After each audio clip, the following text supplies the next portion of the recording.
to us on 810 WHB. Of course, you just got through listening to the Chiefs Presser with Andy Reid, Nick Kaiser, Patrick Mahomes, and Demarcus Robinson. And we'll jump right into it in just a second. But I want to introduce everyone. Of course, we have Sterling Holmes, who joins us in studio each and every week, alongside Michael Coleman, who joined us all the way from Tyler, Texas. And then, of course, Steve Walls from the W with us right now. We're going to jump right into the Afternoon Gridiron, a special segment that Steve and I do each and every day. And first of all, gentlemen, good afternoon to you all. Hey, what's going on? Not much. Mike, how you doing, Mike? Mike, we are going to definitely get to you in just a little bit as it relates to news that just came out of the NFL. But Steve, I want to jump right into, of course, what we just got through hearing and speaking with Coach Andy Reid. Of course, the Afternoon Gridiron that we do. Andy Reid, one of the things that he first started off talking about today in the presser was the fact that fans being in attendance. They had about 2,000 season ticket members who were chosen that got a chance to attend training camp on yesterday. But of course, one of the things that you wanted to touch on, which I didn't get a chance to ask, but he addressed it right off the bat, was the fact that fans, there were reports that fans, once they got inside the stadium, removed their mask, and a lot of them did not keep their mask on throughout the day. And so what are your thoughts on that and some of the things that Andy Reid talked about in the presser today? Well, of course, there's going to always be one bad apple. And then there's going to be those people who will try to post that one bad apple for whatever reason that they feel like they need to do that. But, I think for the majority, and even Coach Reid said that the majority of the people kept their mask on. And I think as it was a dry run, they're able to see now, okay, well, maybe security needs to stand not 8 rows, away from the people. Maybe they need to stand a little closer. Maybe they need to have more security in place. So that way, if that person is not eating or drinking, that they can be ensured that those people or fans will have their mask on, because if they take it off, then there has to be some type of consequence, whether they, forfeit their ticket for that game or whether they're banned for the season or something. So that way they know if they take the mask off, then it's serious. Yeah, and we will talk a little bit more about this. I do want to let people know, coming up on the show a little bit later, we'll talk about, the Chiefs and with no preseason games, how the ramp up has been for them. Also, we'll see, just want to get everyone's opinions about whether or not we're seeing more nagging or serious injuries in training camp with no preseason games.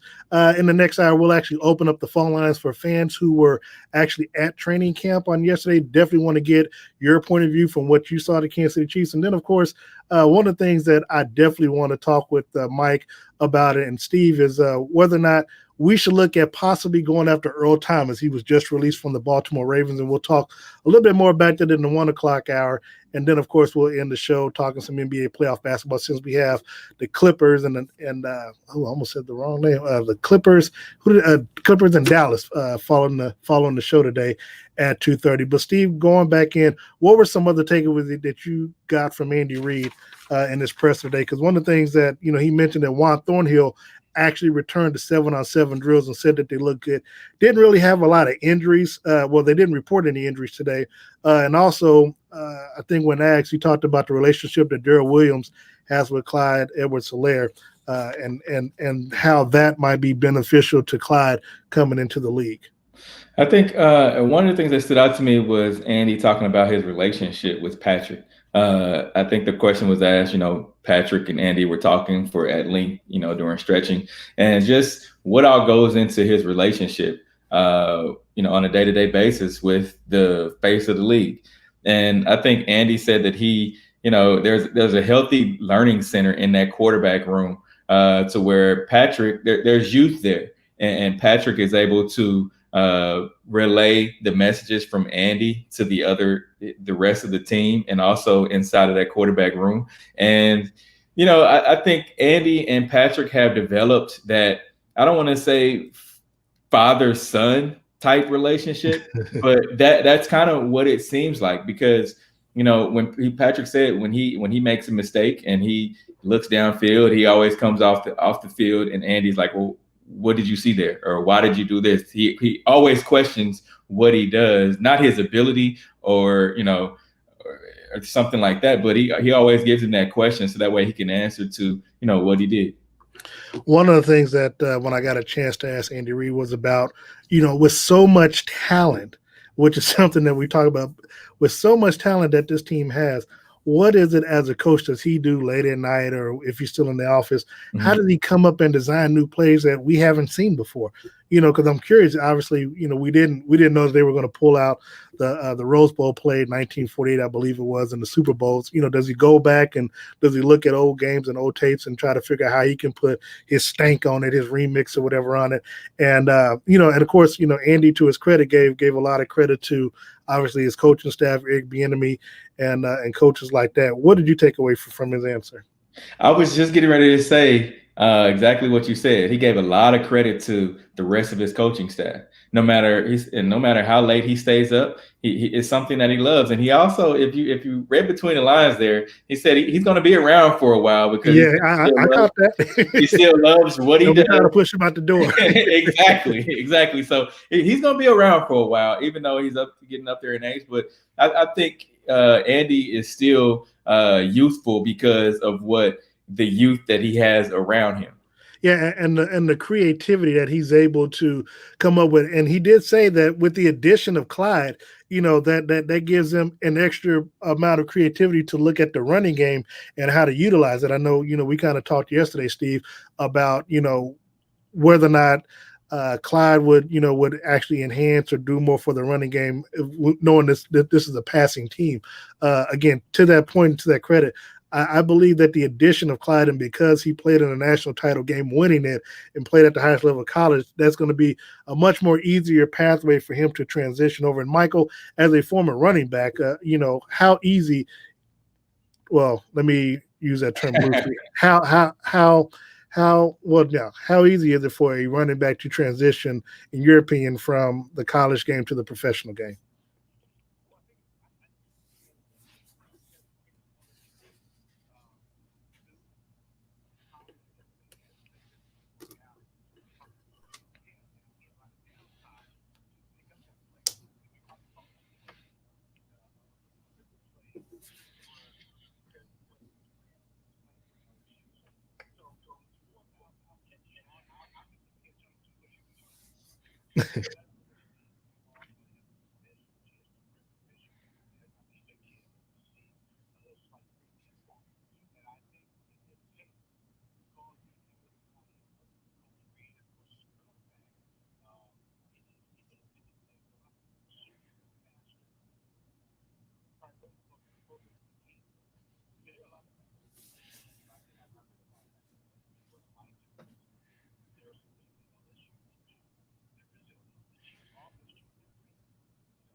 Sterling, want to bring you in on this. Obviously, Andy Reid, when I asked that question, gave an expansive answer about the creativity. Just from your perspective as an outsider, how potent and how dangerous is this offense with an addition to Clyde Edwards-Helaire and with all these wide receivers and tight ends returning? Well, it's huge. I mean, it obviously is a huge factor. And going off what Mike said with Clyde Edwards-Helaire, I think a big thing is he knows he's not going to get the ball a ton. He understands this. This is Patrick's offense. This is a pass-first offense. At LSU, he wasn't the first option. Joe Burrow was the first option.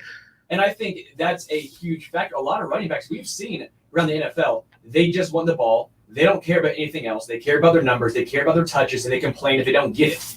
I don't believe, Helaire is going to be that guy. I think he understands this is Mahomes' team first. If I do what's asked of me and I protect him, the touches will come. The pass catching ability, I'll be put in position to make it, and I think that's huge. And going back to the Andy Reid-Mahomes connection, I think what's very impactful is that Andy Reid allows Mahomes to try things that I think a lot of coaches wouldn't even allow, even in practice. I know it sounds crazy, but Mahomes really pushes himself in practice to try to see what he can and then see what he can't do. That way you're not stuck in a game. And I think that's what we see, those crazy passes. The one to McCole Hardman always stands out, the one against Tennessee. That throw always stands out to me. Most players won't even try to make that throw because they've never done it before. Mahomes practices this in practice to see if he can or can't do it. He knows he can make that throw, and Andy Reid allows him to try to be creative and make that pass. That's the thing about relationships and having a good quarterback head coach relationship. Steve, of course, we got a chance to hear from Patrick Mahomes, and of course, I think we both got a question in to Patrick. What was your takeaway from the comments that Patrick said? First of all, Patrick is you can tell how more developed and seasoned he is becoming when speaking to the media. Because last year it was more of the and you could just tell the differences. But just hearing what Patrick had to say, and he talked about Kobe Bryant even in this press conference. He talked about having that Mamba mentality day in and day out. And to piggyback on what Sterling had just said about Patrick, I think he has the ultimate green light in basketball terms. Andy gives him that there's no short string, no short leash. He's able to just go out there and be him. And I think that's what makes him be the player that he is. Well, and I'll let everybody jump in on this. I'm going to expand on this in latter weeks as we get closer to the season opener. But Steve, obviously, you heard my question to Patrick about the team possibly going 19-0. And again, you and I, we've had this discussion on the Afternoon Gridiron, and it's really hard because if you convince me, if you can credibly convince me that if this team is hitting on all cylinders, they, if everyone is healthy, obviously that's always a key component, everyone staying healthy. But if they're healthy, and this defense, now that they've gotten a year under Spagnuolo, we saw how once they got everybody back together late in the season, they had that run where they were the best defense, helping this team win the Super Bowl. Even being down 24 points, they showed that they can come back from any deficit 24 or below, at least for now. How, with Patrick's response, did you take it to when I asked credibly, how can you convince me that you can't go 19-0? I think he's thought about it. You can tell just by how he answered the question. But like he said, there's highs and lows within the season. They've been through those highs and lows. When you look at last year, being down, even in the biggest game that you could possibly be in the Super Bowl, they were down, and they fought through adversity throughout all that season. Even when Patrick went down, and everyone else had to step up. Tyreek Hill going down last year. So they've been through that adversity. They're built tough, if that makes sense. But going 19-0 is hard, and he understands that. And I don't think, when you're in season, you don't look past who your opponent is that you're getting ready to face. And that's the toughest part about it. I'll say this, and Mike and Sean, I'll throw it to you. Obviously, when the 2000 Patriots, when they acquired Randy Moss, that's when I had in my mind, I was in Vegas. I laid some money down thinking that they would go, I think it was 100-1 odds. I laid $1,000 down, and they went 18-1, losing the Super Bowl. There's really generally no talk about it, but of course, as the season progressed, once you get 9-0, 10-0, that's when that conversation starts. I think the last team that had a type of run like that was the Green Bay Packers. I think when they were 13-0, came to Kansas City, and we gave them that L. That being the case, though, look, when you look at the schedule, and again, you have a team that can fire on all cylinders, and now, as Steve and I talk about from time to time, even if you double somebody, there's still going to be a weapon that's going to be open. Now, obviously, if you got Sammy out and you got Tyreek out, you can adjust the defense. But I'm saying if healthy, how can you, Mike, convince me that this team can't go 19-0, that someone can actually outscore a high power scoring offense that we're going to have in this team?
the ship here on Sports Radio 810 WHB special segment, the Afternoon Gridiron with Steve Walls.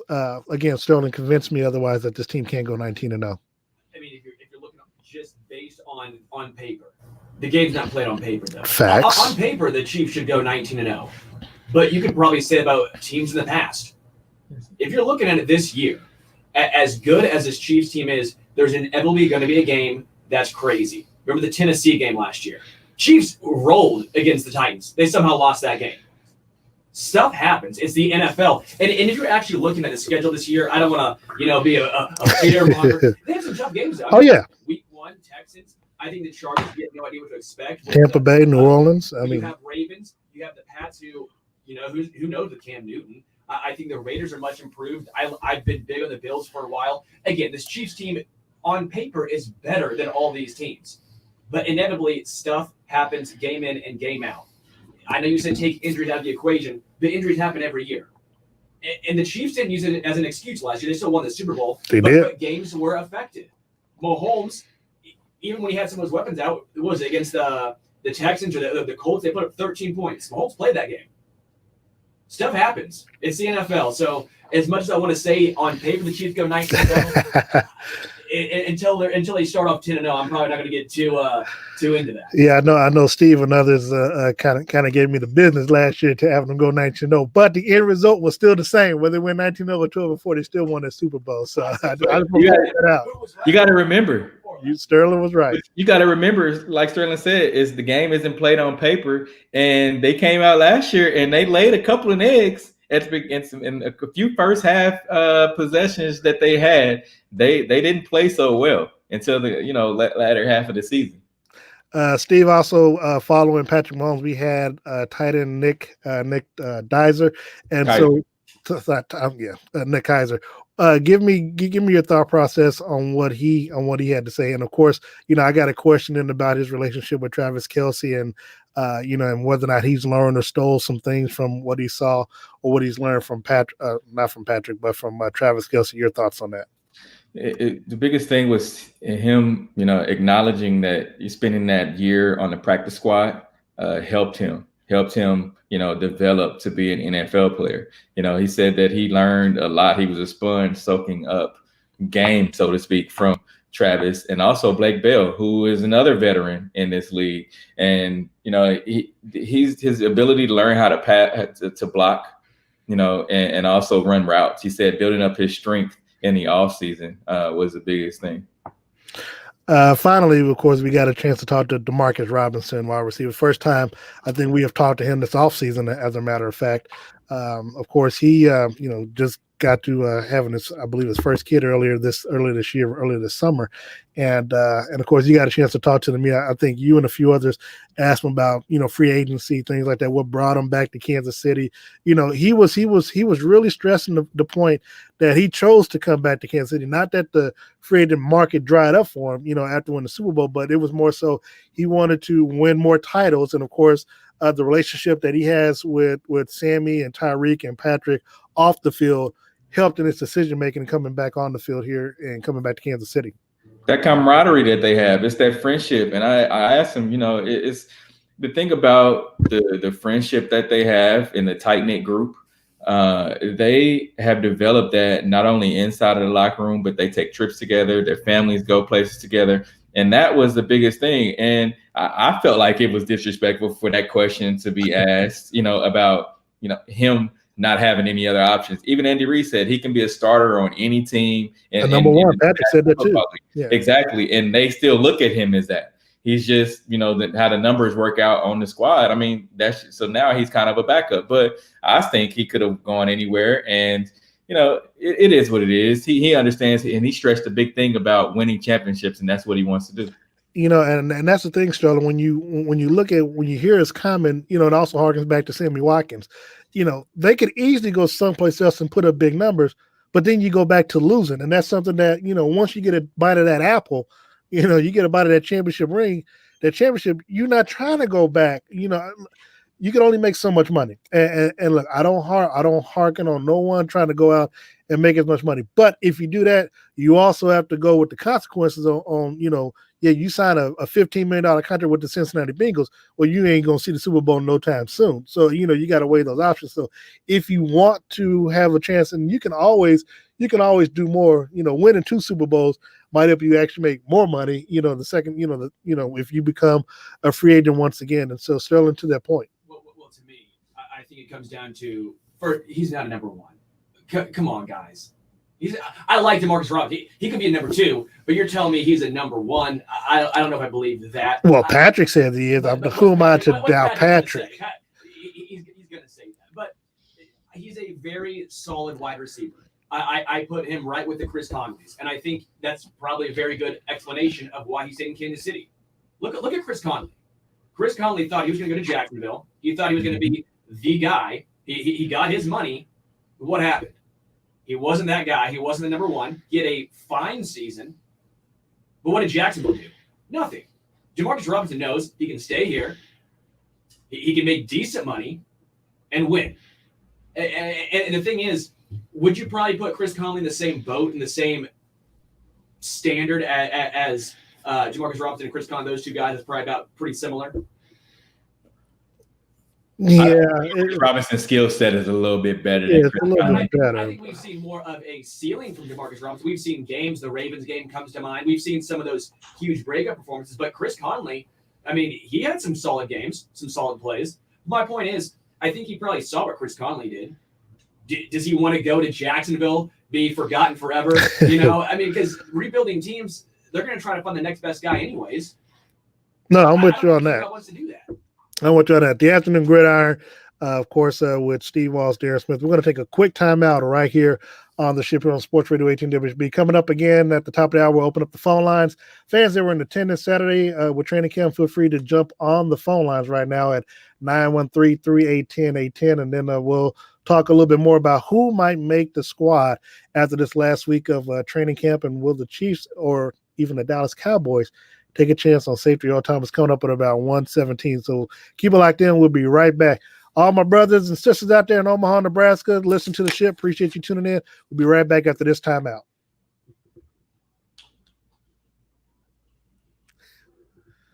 Whoops. He's about to play the intro again.